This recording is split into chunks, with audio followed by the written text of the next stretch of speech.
భీమ్,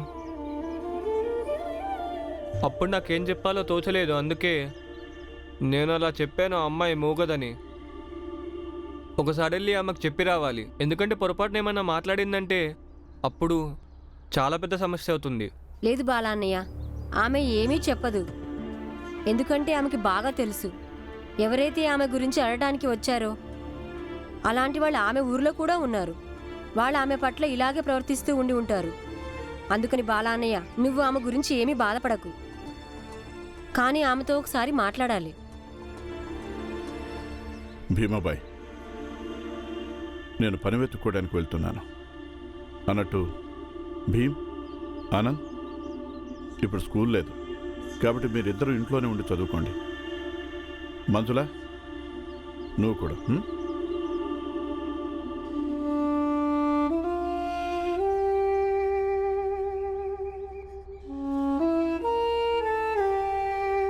బాలా, నువ్వు కూడా నీ బాజా వాయించే పని మీద దృష్టి పెట్టు.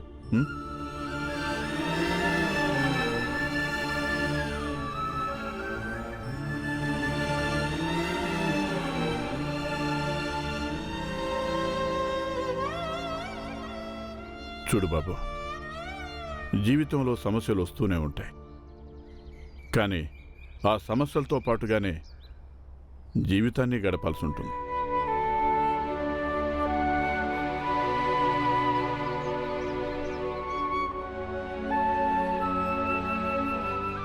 మామయ్య, నేను కూడా చదువుకుంటాను. సరే తల్లి, నీకోసం పుస్తకం పెన్ను తీసుకొస్తాను.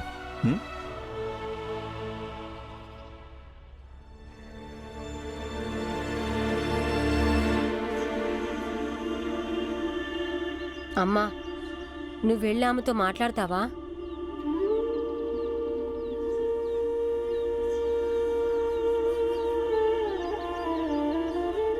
నేనే మాట్లాడతాను ఆమెతో.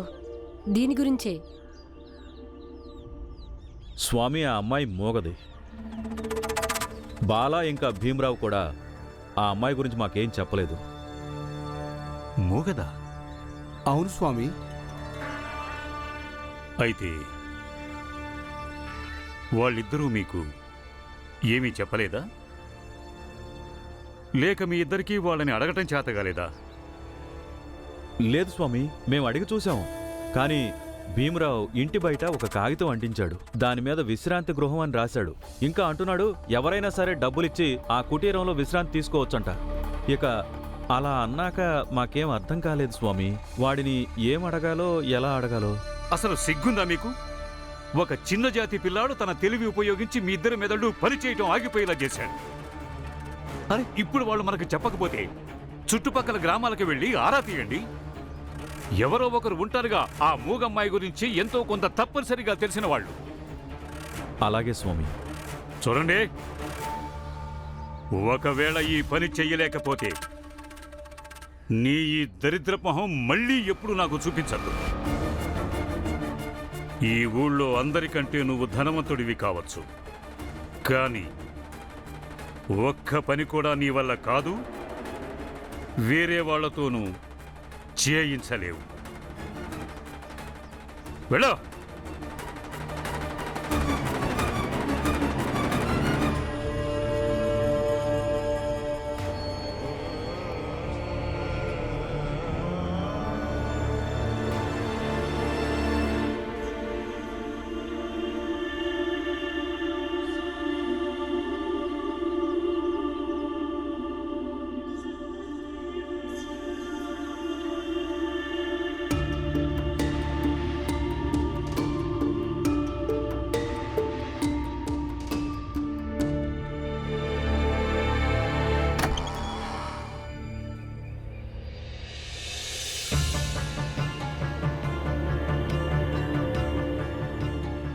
నువ్వా?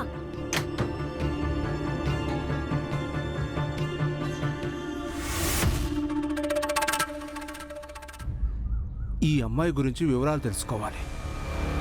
ఈ అమ్మాయి రామ్జీ ఇంటికి వెళ్ళడం లేదు, కానీ భీమాబాయ్ ఇంత సులభంగా ఈమె ఇంటి లోపలికి వెళ్ళిపోయింది. వెళ్ళి తలుపు మూసేసింది. ఏదో మర్మం ఉంది. ఈ అమ్మాయి గురించి ఆరా తీయాల్సిందే.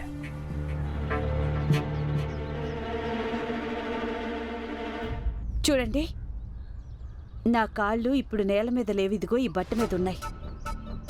అంటే ఇక ఈ చోటు అపవిత్రం అశుద్ధం అవ్వడం లేదు. మీతో కొంచెం మాట్లాడి తర్వాత వెళ్ళిపోతాను. ఏం మాట్లాడాలి? మీరిక్కడ జీవితాంతం ఉండేది లేదా ఆ విషయం మీకు తెలుసు. మరి తర్వాత ఏమైనా ఆలోచించారా మీరు? మీరు మీ ఇంటి చిరునామా చెప్పండి. ఇప్పుడే మేము కబురు పెడతాము మీరిక్కడే ఉన్నారని. వద్దొద్దు, అదేమీ అవసరం లేదు. నేనిక ఎప్పుడు వాళ్ళ దగ్గరికి తిరిగి వెళ్ళను. వాళ్ళందరూ నా జీవితాన్ని నరకంగా మార్చిపడేశారు. నేను మళ్ళీ ఆ నరకంలోకి వెళ్ళదలుచుకోలేదు. అక్కడ అందరూ విధవరాళ్ళని, శాపగ్రస్తుల్ని చేసి బ్రతకమని బలవంతం చేస్తారు.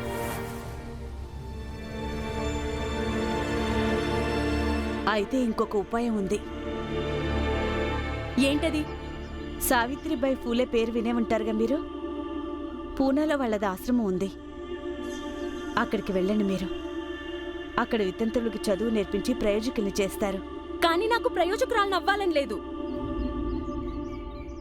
నేనసలు విధవరాలిగా బతకాలని అనుకోవటం లేదు.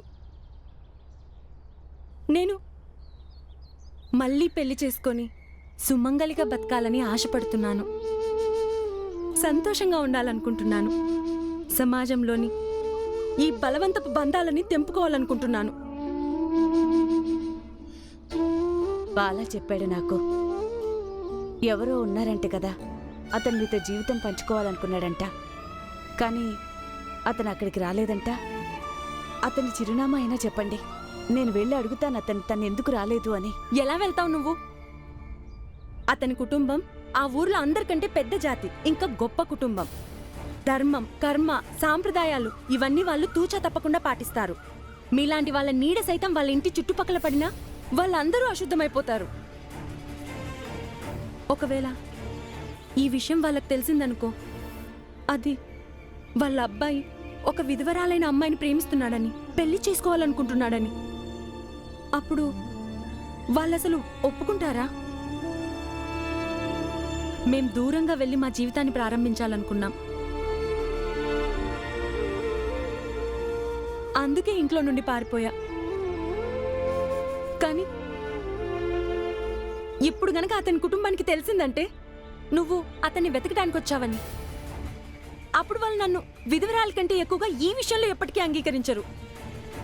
నేను మీలాంటి వాళ్ళ మధ్యకు వచ్చి ఉంటున్నానని. చూడు, నా సంగతి నేను చూసుకుంటాను. అందుకని నువ్వు నీ గుడ్డను తీసుకొని ఇక్కడి నుండి అవతలికి పో.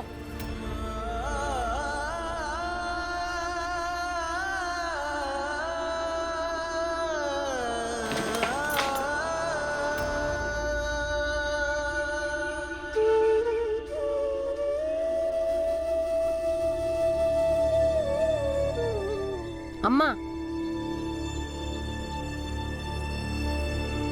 దీంట్లో మీరు వాడుకోవడానికి అత్యవసరమైన వస్తువులు ఏమేమి కావాలో అవన్నీ ఉన్నాయి.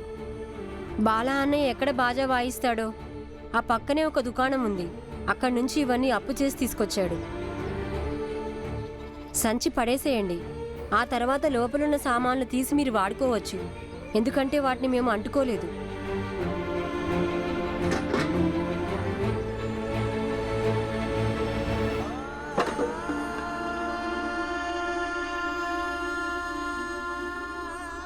అమ్మా, నువ్విక్కడికి ఇంకెప్పుడూ రావద్దు. ఎందుకంటే నిన్ను ఎవరైనా అవమానిస్తే అది చూసి మేము భరించలేము.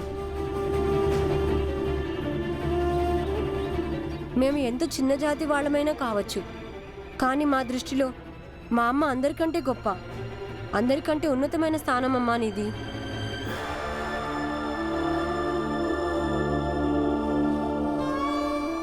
ఆ అబ్బాయి ఇంటికి మేము వెళ్ళకముందే సమస్య తలెత్తిందా? మరి అతను నిన్ను ప్రేమిస్తే అప్పుడు అతనికి కూడా నీ గురించి దిగులు ఉంటుందిగా. అందుకని మీరు అతని పేరు మీద ఒక చిట్టి రాసి ఇవ్వండి. నేను బాలా అన్న ఇద్దరము వెళ్ళి అతనికి చిట్టి ఇచ్చొస్తాము. ఇక రాత్రి చీకట్లో అతనికి మమ్మల్ని కలవటానికి ఎలాంటి సమస్య ఉండకపోవచ్చు. పెద్ద జాతి వాళ్లతో ఉంటూ ఉంటూ నేను ఈ విషయం అర్థం చేసుకున్నాను. అమ్మా,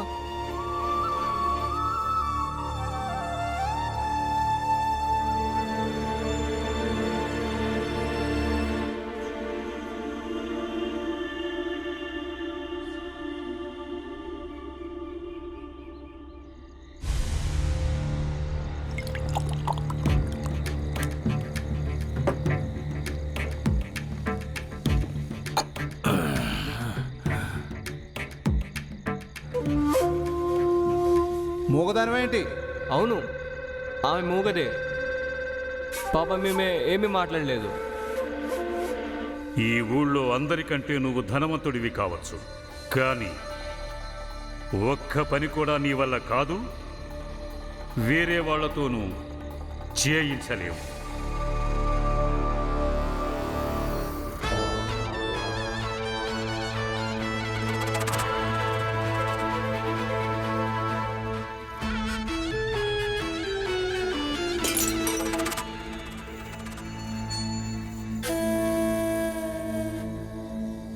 మోగవా? అయితే ఎవరితోనూ ఏమీ చెప్పలేదు పాపం.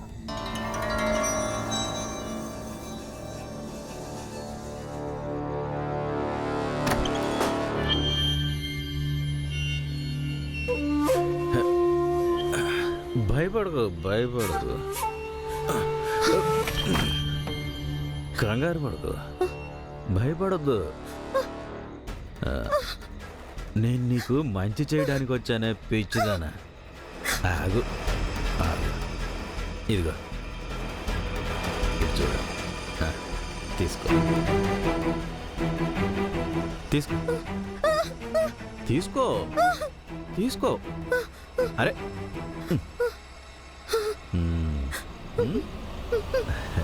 చూడు,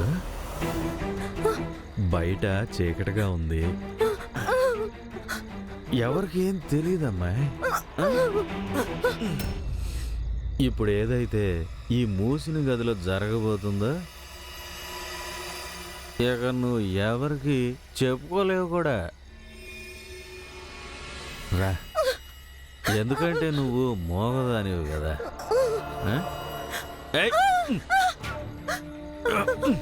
ఎక్కడికి పారిపోతాను. చూడు, చూడు, రేపు తెల్లారేసరికల్లా నేను మర్చిపోతాను, నువ్వు కూడా మర్చిపో. కాపాడండి, కాపాడండి, ఎవరైనా ఉన్నారా?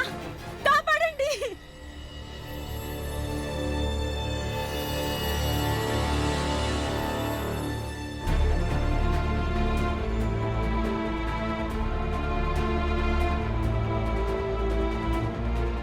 సేట్ గారు, మీరు ఇంత రాత్రి వేళ ఈమింట్లో ఏం చేస్తున్నారు? ఈ మనిషి లోపలికి వచ్చి నన్ను బలవంతం చేయడానికి ప్రయత్నించాడు.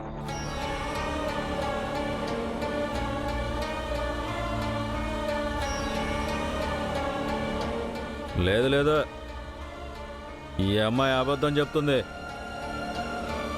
బలవంతం చేయడానికి వెళ్ళలేదు నేను. దీంతో నిజం కక్కించడానికి వెళ్ళాను. ఎందుకంటే నాకు తెలుసు, అన్ని విషయాల్లోనూ నాటకాలు ఆడే ఈ భీమరావు కుటుంబం దీంట్లో కూడా ఏదో నాటకం ఆడుతున్నారని. ఈ అమ్మాయి మోగదవటం ఈ నాటకంలో ఒక భాగమని. అందుకే వచ్చాను. ఈ విషయం నాకు తెలుసు. ఎప్పుడైతే దీని పరువు మీద చేయి పడుతుందో అప్పుడు అది అరుస్తుంది, ఇంకా మాట్లాడుతుందని.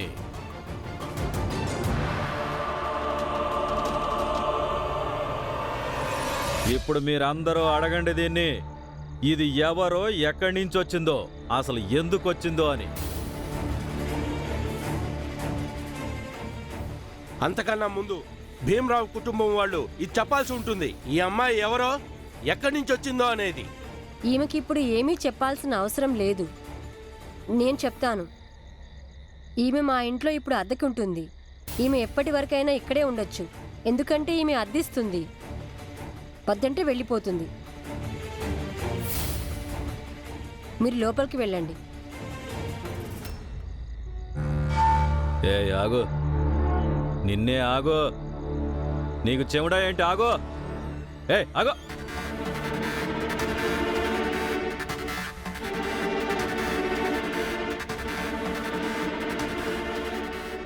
ఏంటి ఈ అమ్మాయి దర్జాగా లోపలికి వెళ్ళిపోతుంది?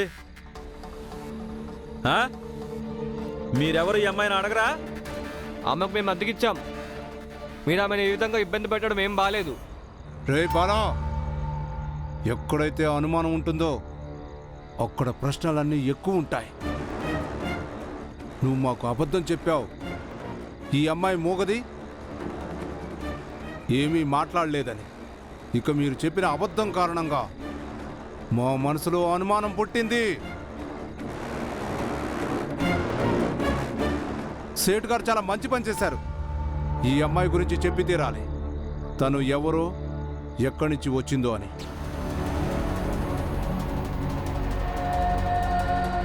అసలు మీరు అందరూ మాతో అబద్ధం చెప్పాల్సిన అవసరం ఏమొచ్చింది? అవసరం ఉంది. ఎందుకు అవసరం ఉందంటే, ఎందుకంటే మీరు చాలా ప్రశ్నలు అడుగుతున్నారు.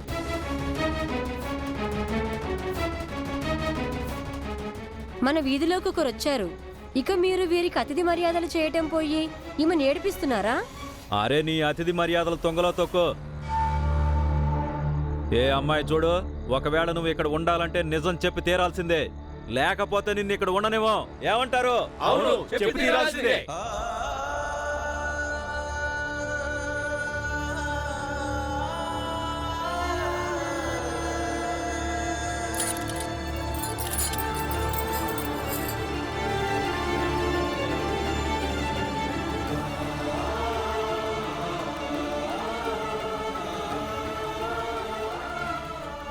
భగవంతుడు దీని జాతకంలో ముందే రాశాడు ఇది అపశకనం అని. ఇక ఇది ఇలాగే కష్టాల్లో మునిగి తేలుతూ జీవితాన్ని శిక్షలాగే గడుపుతూ ఉండాలి. ఈ విధవరాలకి నోరు బాగా లేస్తోంది. ఈ నోటుతోనే ఇది పుస్తకాలు చదివింది. దీని నోట్లో కణకణ మండే నిప్పులు పోయండి.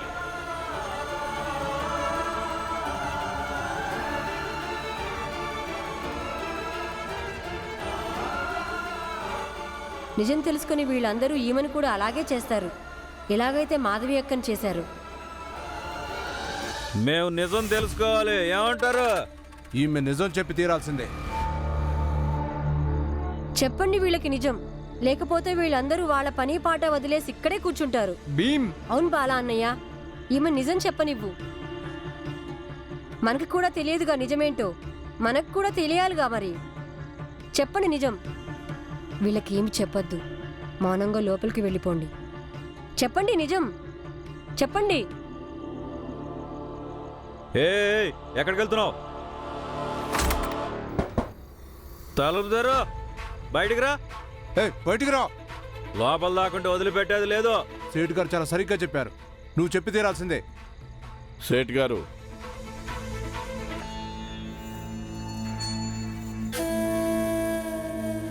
సత్పాలు చిన్న జాతి వాడు. ఇక్కడ ఎవరైతే ఉన్నారో వాళ్ళకి మీరు ఇలా చెప్పి వెర్రివాళ్ళని చేయొచ్చు, మీరు నిజం తెలుసుకోవడానికి వచ్చారని. అసలు నిజం ఏంటంటే, మీరు ఒక దుర్బుద్ధితో ఇక్కడికి వచ్చారు. ముందు మీరు మీ తప్పును అంగీకరించండి. ఈ అమ్మాయి తర్వాత చెప్తుందా నిజం. అలా కాదంటే మీరు ఇక్కడి నుంచి వెళ్ళిపోండి.